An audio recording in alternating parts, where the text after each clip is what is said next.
Podcast, presentado por 5.11. Bienvenidos a PS360, Protección y Seguridad. Y el día de hoy tenemos a uno de los expertos en el panel de CIPE 2025, que es Raymond A. Merlin. Raymond, welcome to Mexico, welcome to CIPE, and we are so glad to have you here. Well, thank you for having us here, having me here. It's been very educational so far, so thank you. Exactly. It has been very, how do you say? I mean, different way of thinking, different way of training.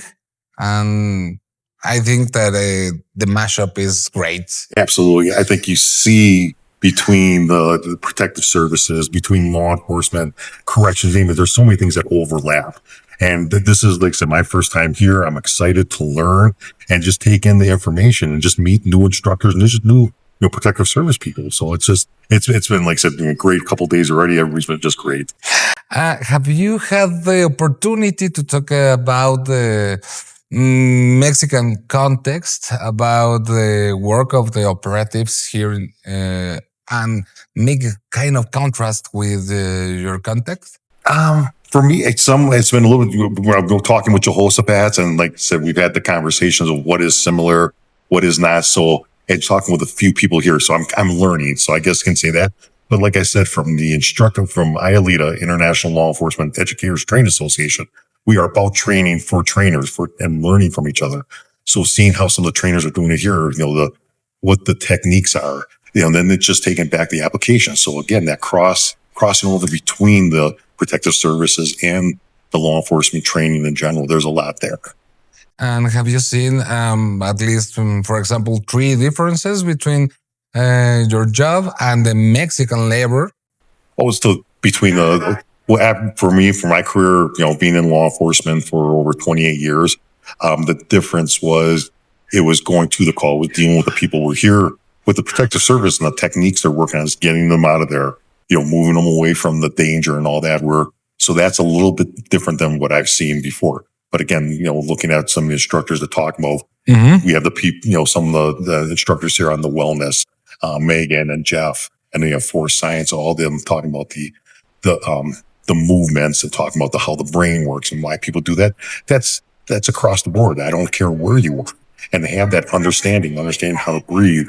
And exactly. We're just excited that we can help bring some of that here if it hasn't been here before, or if they've been doing that, why you're doing it. So it is. So yeah. So I've noticed some of the difference, but I noticed the similarities.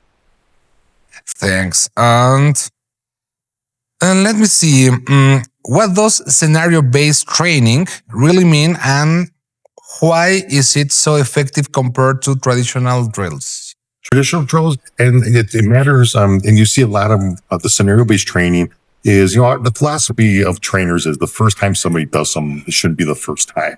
So if you're doing just all static drills or just talking about them and not doing what we call the isolation drills, where it's teaching you something and having you do it, but then the scenario is putting them into a situation, a safe situation where you can have them go through there and actually do a call or do a movement and have to make decision making. So it puts them more in real life without putting them in the danger of real life. And that's where, people are learning, because again, if you just talk about it, people won't do that. Where you put them in the scenarios and put them there doing that. It's like, teaching a technique. If you just talk about it, okay, I have the concept, but how to do it, you don't know. And then from the scenario puts it all together. Plus what it does, it really makes better decision making. It's not always about, a conflict. It can end up being good verbalization and working through all those things. So we work a lot on that verbalization. And that's not me. I'm from Wisconsin, but I lead it for the trainers, the instructor development. That's again, understand how people learn and how people digest and do the better way for them to take it back and actually use it. So that's where the scenario-based training comes in very important.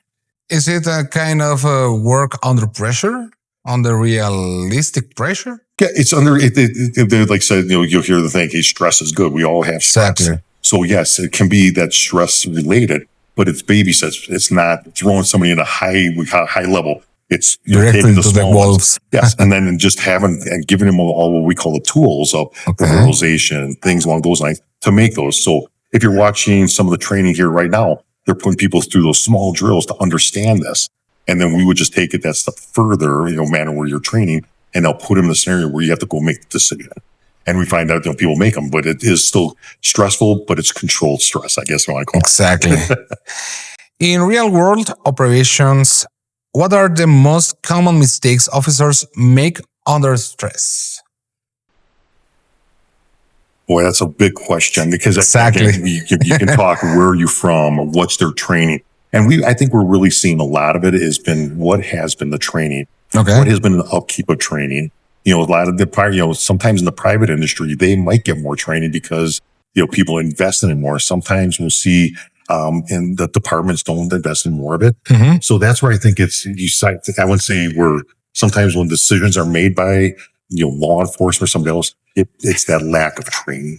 Mm-hmm. So not keeping up on things, all that. And again, that can be a departmental issue, that can be individual, but just that's where I see some of the bigger things that we're really working on. There's departments are working on and trainers are working on.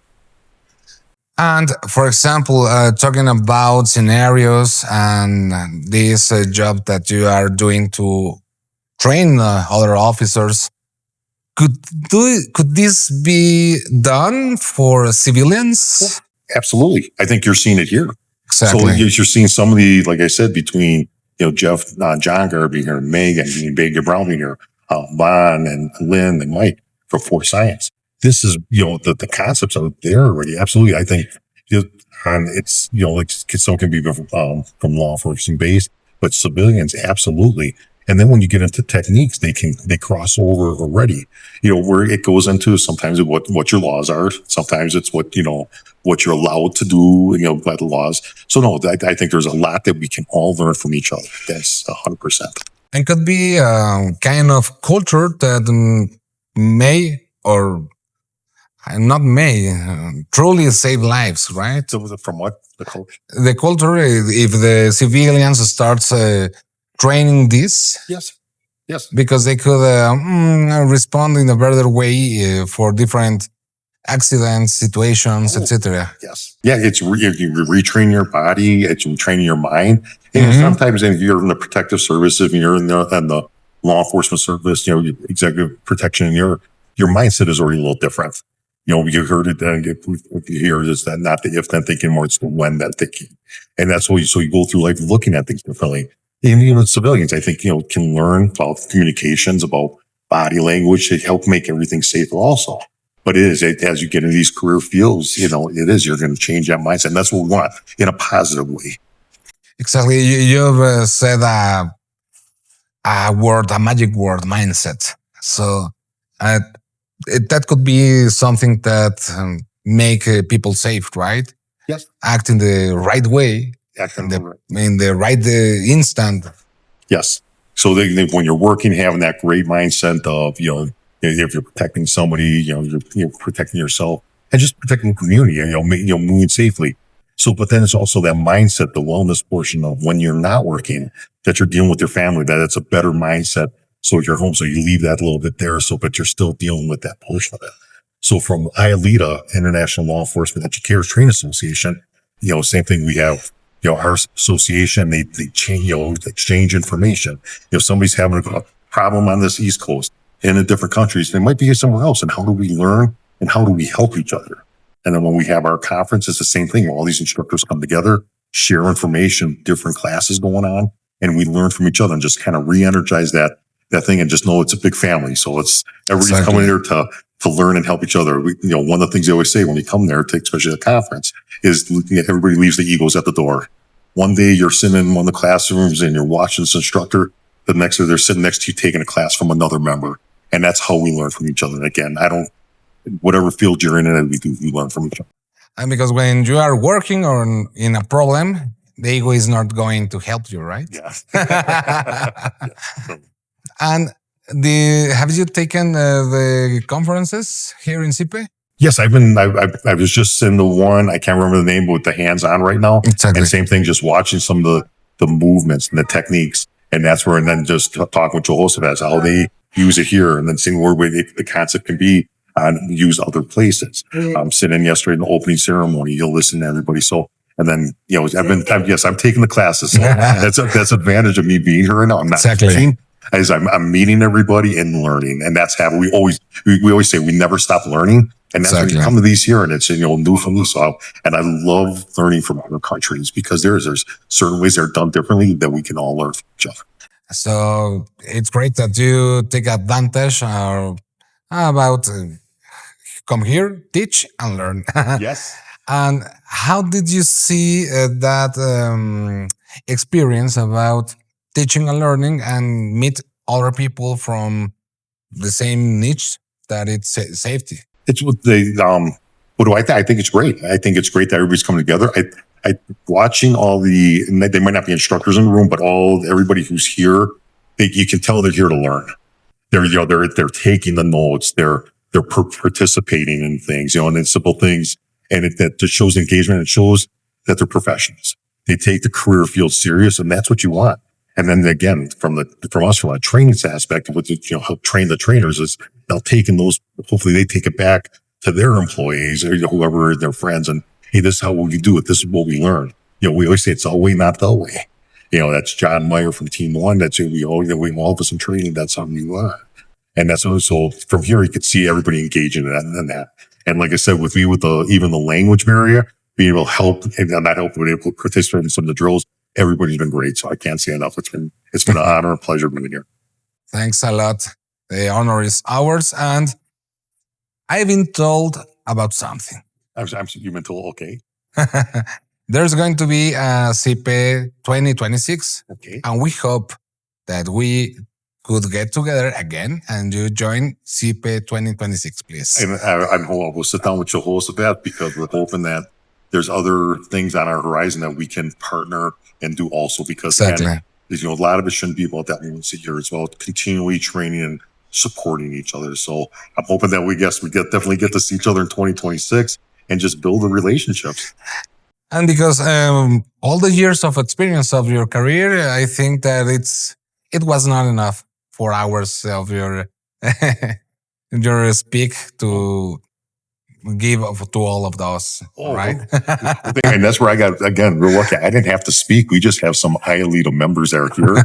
I just got to sit back and just enjoy watching their presentations, everybody else's. I'm looking forward to tomorrow. So, no, thank you for having me, us, everybody here. We're very honored and it's a pleasure to be here. It's a pleasure for us to have you here as professionals and as Mexicans. Yes. If you could give us a greeting for our audience to this camera, please. If you are in the career field, which you are, or you are a civilian, just an interest in it, take the appreciation for what everybody does. It's one of those fields where what they get out of it is that safety of knowing they've done right. Again, law enforcement, you name it. So thank you for the support. And I always say with the audience is, and we're watching is, thank you for taking the time to educate yourself about what, they're doing here with the protection and then also what everybody else is doing because it's not always what people think. And thank you for taking that time. Thanks a lot, Ray. It has been a pleasure. So thank you very much. Thank you. All right.